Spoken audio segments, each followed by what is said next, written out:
The college basketball experience summer school coaches tour for the Morehead State Eagles head coach Jonathan Mattox edition of the Sports Gambling Podcast Network is brought to you by Underdog Fantasy. You can win up to 325 times your entry with their new Pick 8 challenge.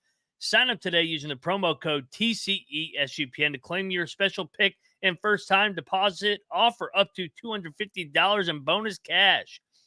Underdog Fantasy promo code TCESGPN. We're also brought to you by Rhythm. Get the best data-driven props with the picks over at Rhythm. Claim your 7-day free trial today by going over to sportsgamblingpodcast.com/rhythm. That is the sportsgamblingpodcast.com/RITHMM today.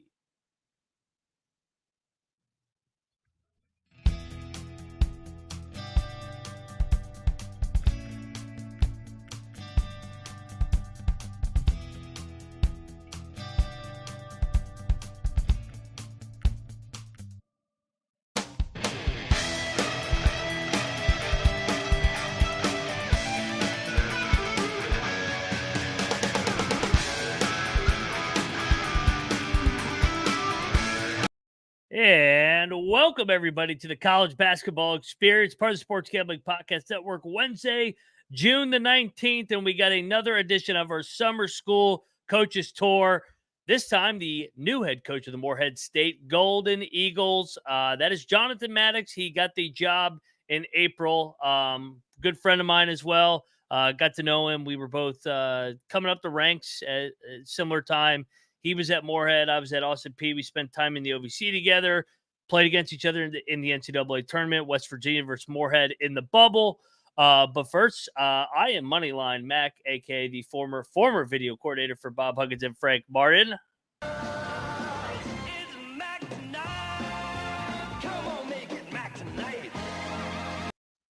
Also known as Mac Tonight over at the College Basketball Experience.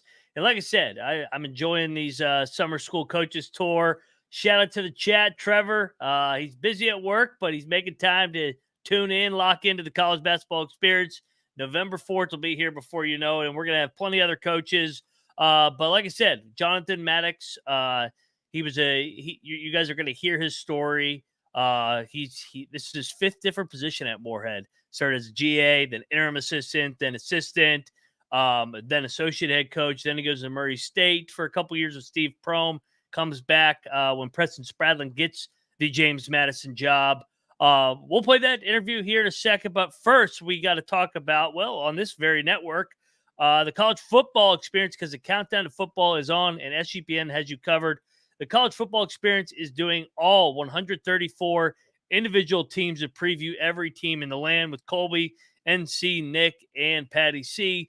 Plus, SGPN's 5-Minute Fantasy Football is your quick, dirty podcast getting you prepped for all things fantasy. All righty, guys. Like I said, we got Jonathan Mattox coming on, the new head coach of the Morehead State Eagles. And with that said, I will get us over to our interview with Coach Mattox, head coach of the Morehead State Eagles. And we continue our summer coaches tour on the college basketball experience with the new head coach of the Morehead State Eagles, Jonathan Mattox. John, what's up, man? How are you? I'm great, Ryan. Doing well. Appreciate you having me on today. I appreciate you making the time. So you're about 75, 80 days into being the head coach at Morehead State. Just talk about how crazy these first 2.5 months have been back at Morehead.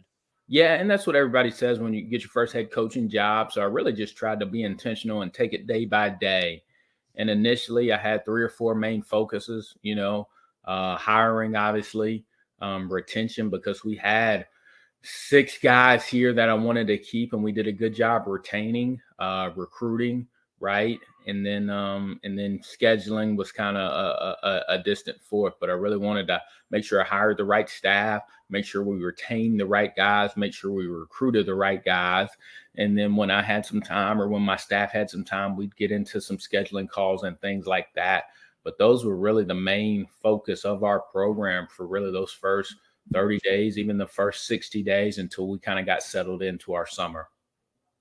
Awesome. Take me back to just the hiring process.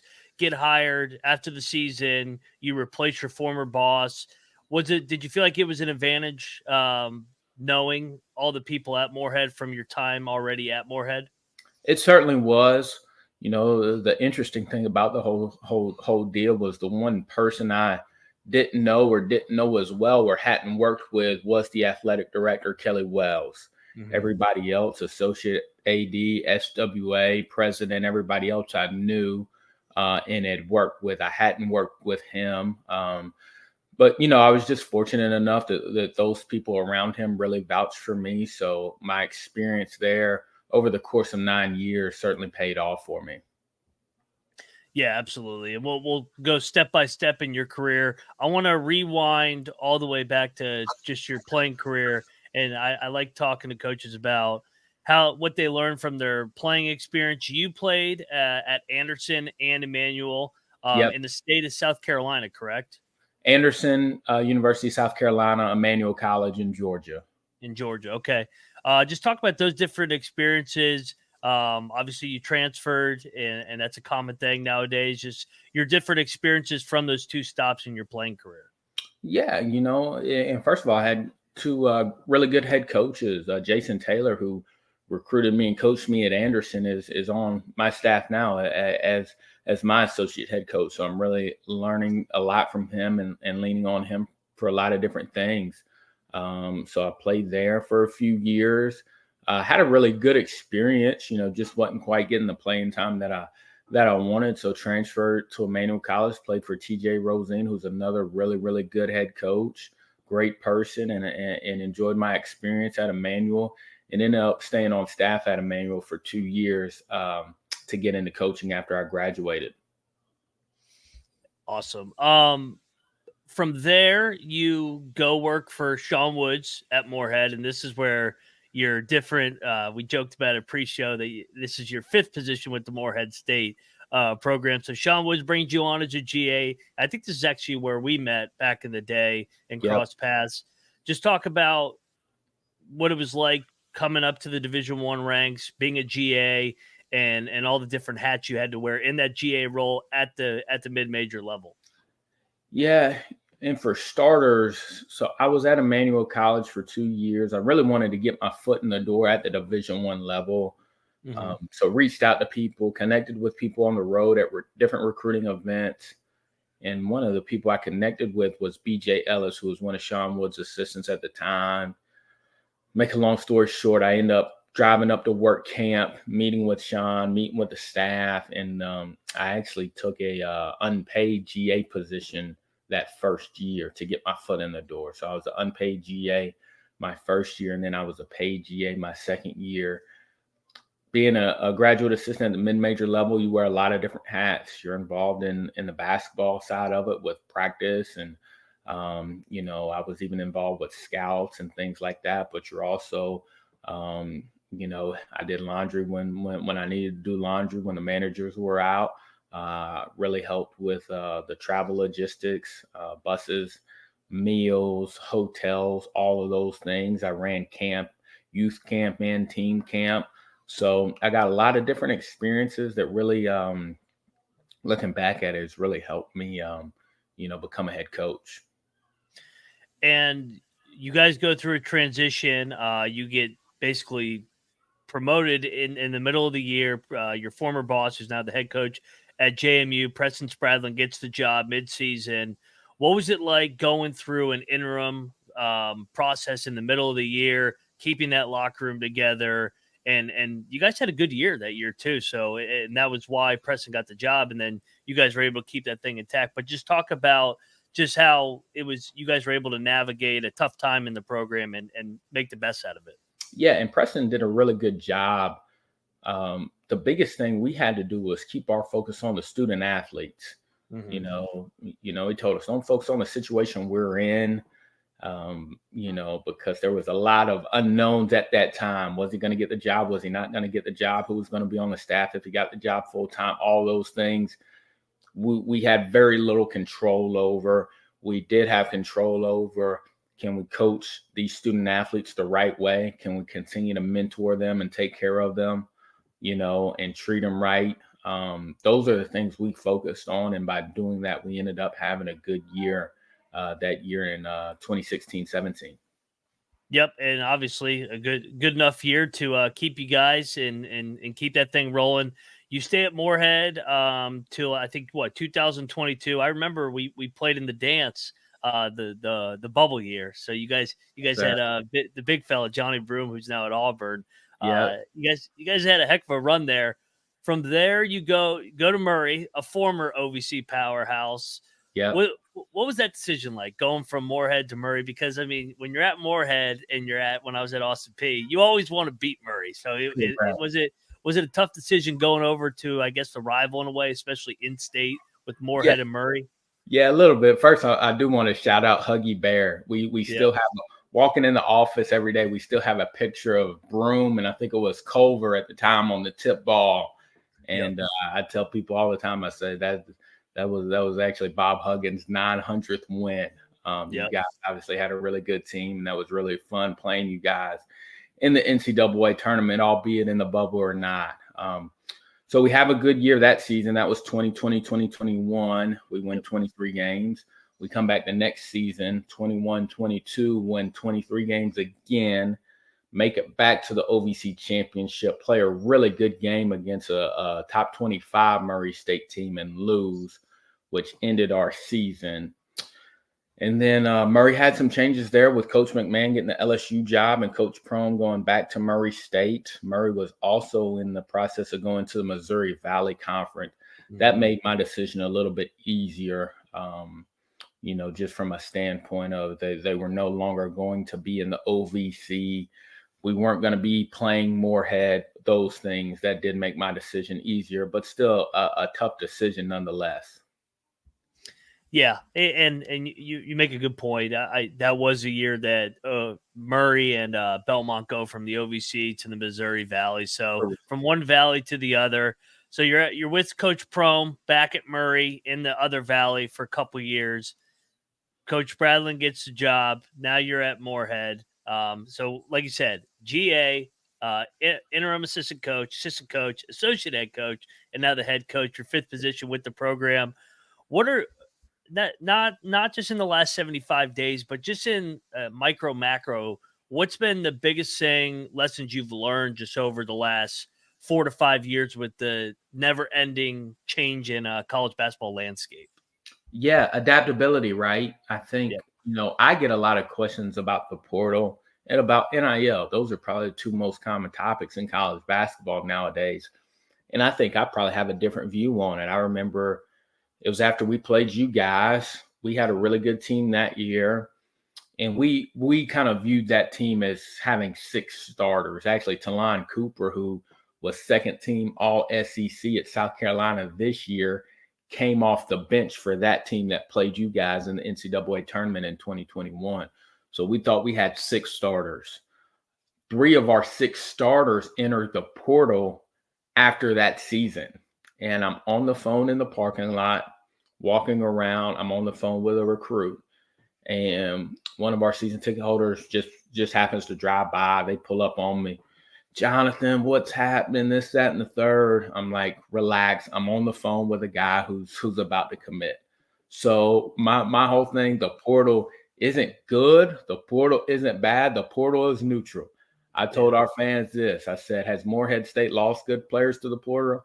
Absolutely. Has Morehead State gained good players from the portal? Absolutely. It's a neutral entity. It gives and it takes away.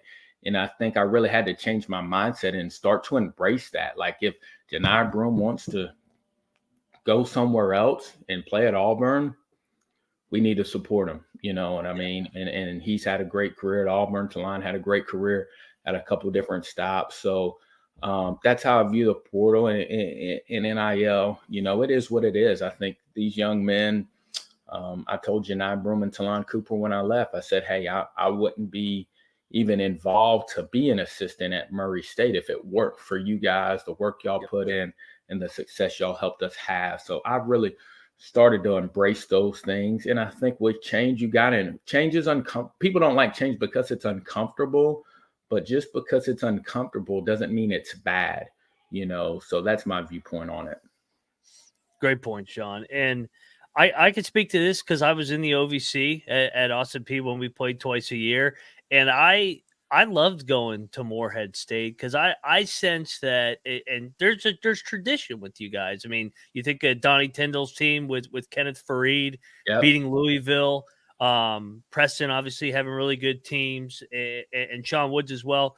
What makes the Morehead State job special, especially for you who's been in all these different roles? Yeah, so you got that tradition. You look at the last three head coaches that have come here.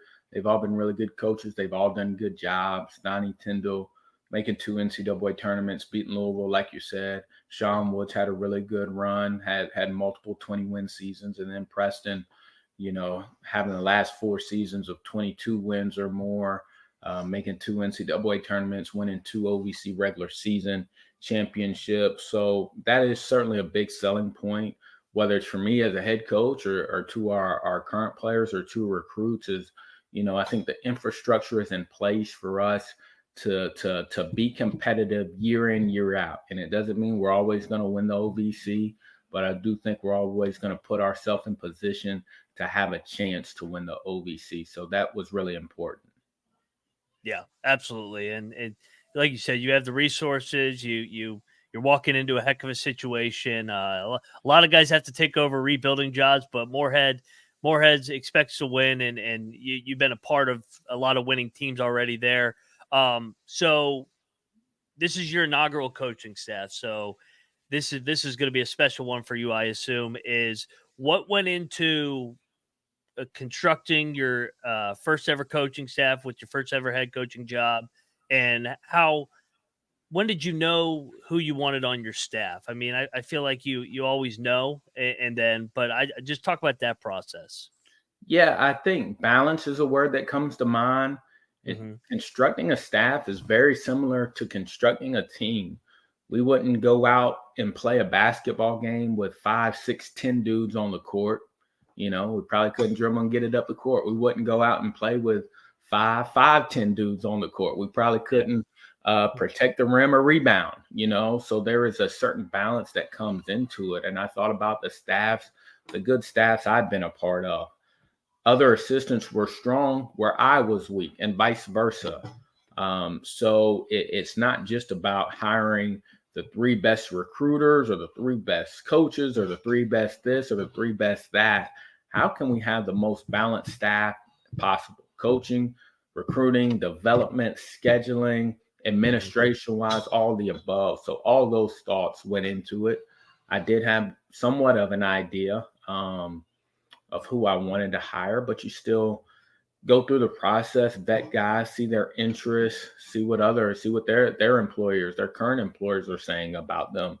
But those were really my thoughts going in. How can we have the most balanced staff possible? How can we have guys who are all in, all about the program, don't care who gets the credit? Those things were very important to me in hiring.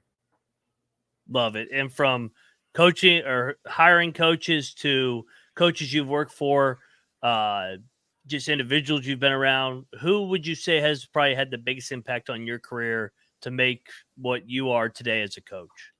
Yeah, I don't know if I could pick one guy. I think that'd be doing a discredit to others. And I tried to shout out everybody in my press conference, from my middle school coach Britt Beaver to my high school coach Brian Dickens, who I still talk to, and then the coaches I played for and worked for, from Jason Taylor, who was obviously on staff, TJ Rosine, who was very influential on me, and then I took a little bit of each of Sean Woods, Preston Spradlin, and Steve Prohm. I think they all influenced me in different ways, whether that's offensively, defensively, organizationally.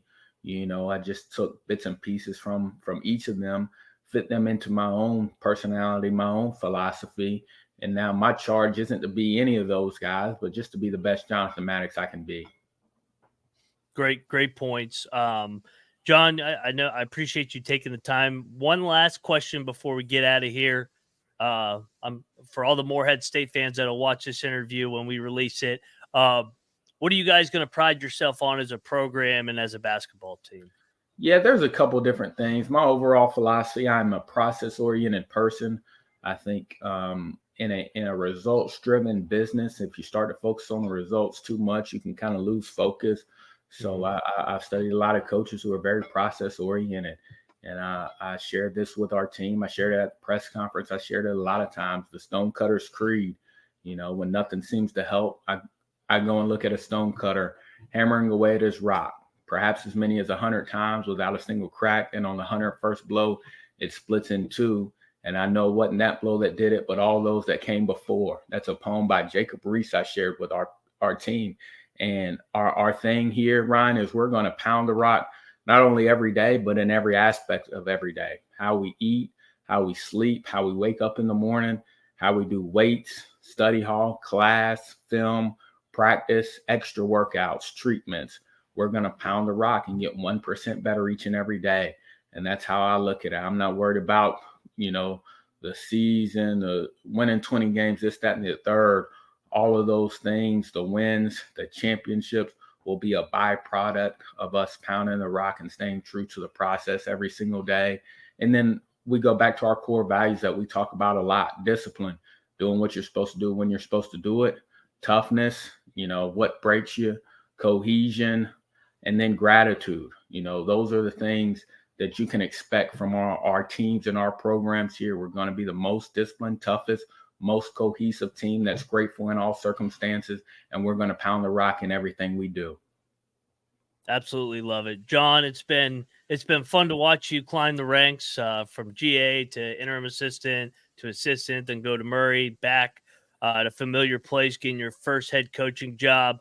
Thank you for taking the time to stop by the college basketball experience, and we wish you the best of luck this season. Look forward to having you on again. Thanks, Ryan, for having me. I appreciate it, man. Thanks, John. We'll see you, All man. right. Take care. Jonathan Mattox, head coach of the Morehead State Eagles. Hope you guys enjoyed that. Sit down with him. I got the job early April. He was there from 2013 till 2021. Like I said, wore a lot of different hats: GA, interim assistant coach, associate head coach, then went to Murray. Now back as the head coach of the Morehead State Eagles. And they're going to be right there to win the OVC again this year. So look forward to previewing the OVC later this summer. But before we get out of here, we gotta get us paid, because we're brought to you by Underdog Fantasy. Pick 8 is now live, so you can create up to 8 picks in the double flex, so you can miss up to 2, kind of like a round robin. Sign up today using the promo code right there, right above me where I'm pointing, TCESUPN, so that you can claim your special pick and first-time deposit offer up to $250 in bonus cash. You guys got to use that promo code. That's the only way you're going to get the best value and the best deals, where you can stack winners on top of winners. TCESGPN. And we're also brought to you by Rhythm. Rhythm has the best analytical data for player props. Get on over there. I know the NBA's done. They're going to have NFL out here, hopefully college football. A lot of scientists brainstorming ways to get an edge, gain an edge. So get on over there to Rhythm. That is the sportsgamblingpodcast.com. So that's Rhythm for your 7-day free trial by going over to sportsgamblingpodcast.com/RITHMM. Okay, we are back on the college basketball experience, and we're going to get out of here. We got 2 more coaches coming on later this week, and then we're going to do some NBA draft profiles, scouting reports, got in the film room a little bit over the weekend, and then early this week. So go check out we already got the top 10 draft profiles, and we'll do a mock draft later next week as well. But yeah, like I said, we got 2 coaches coming on this week to continue our summer coaches tour. Make sure you subscribe, like, share all the different platforms.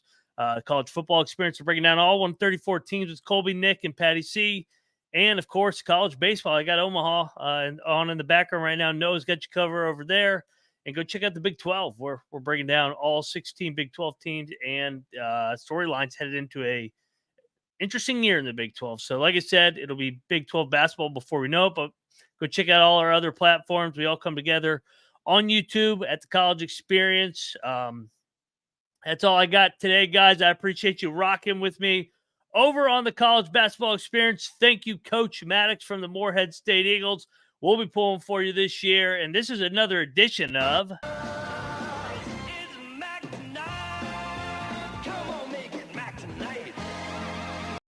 Mac Tonight, signing off over at the College Basketball Experience. You better start thinking about yours, and we are out of here.